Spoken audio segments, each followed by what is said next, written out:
Film this!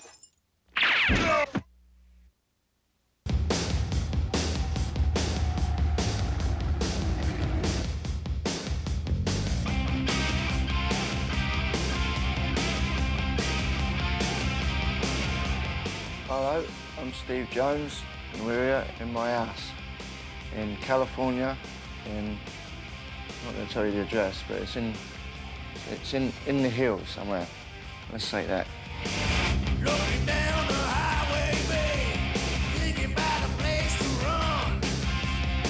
Sure sunset for troublemakers, sounds like I'd have some fun. That's how I got my involvement in music, really, was going around to all these, because there was this thing in England at this point called pub rock, and all these bands used to play at pubs, you know, there was like a circuit, and I used to steal a Ford Transit and wait till they packed up and follow them home, and they was usually too tired to unload it, and then I'd just wait an hour and then steal all the gear out of there.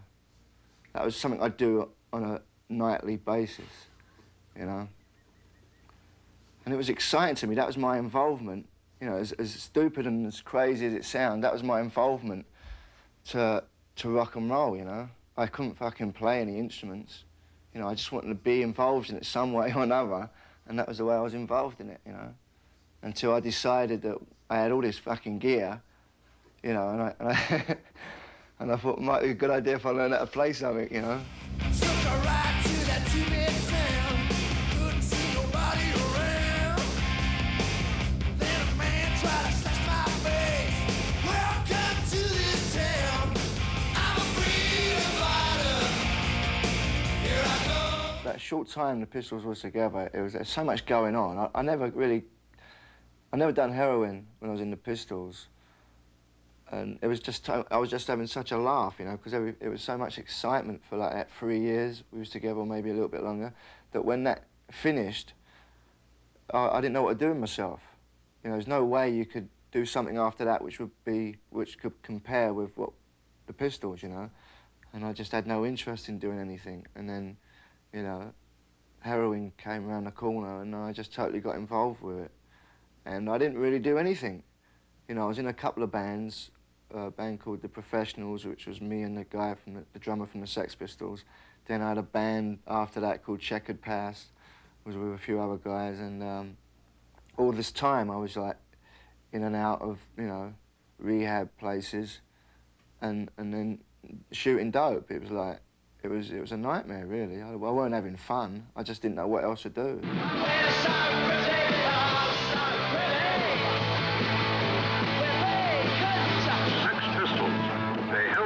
Business to ransom and swindled £1 million in the process.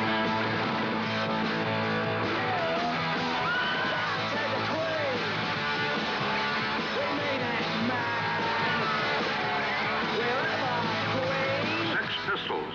They stuck a safety pin through Her Majesty's nose and turned the national press into an occupied zone. Well, definitely before all the hype, before we did, you know, got really, as a media, before all that we had like a rock audience, and like, you know, guys with long hair one week would be cutting it and having mohawks or whatever, the next week, you know, and it was from the music and the scene, you know. But when the media, like when we'd done this TV show, the Bill Grundy show, where I swore on the show, after that we was just total media, and then the music didn't matter anymore. It was just like, what are these bad boys going to do next, you know? And the music was like secondary, you know.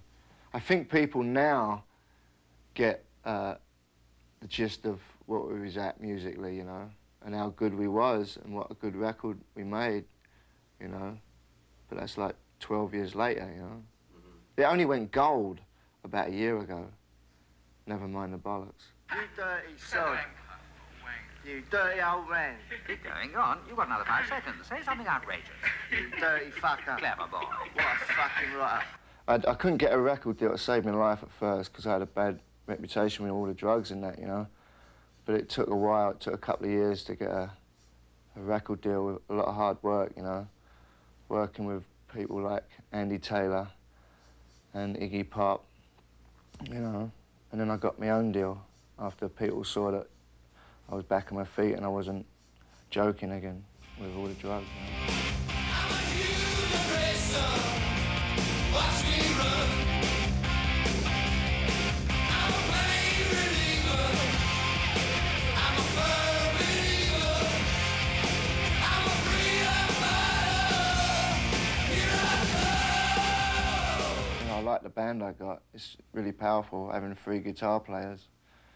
You know, it gives me a lot of slack to just sing and fart around instead of like just having a guitar and singing and just relying on me and the bass player and drummer, you know what I mean?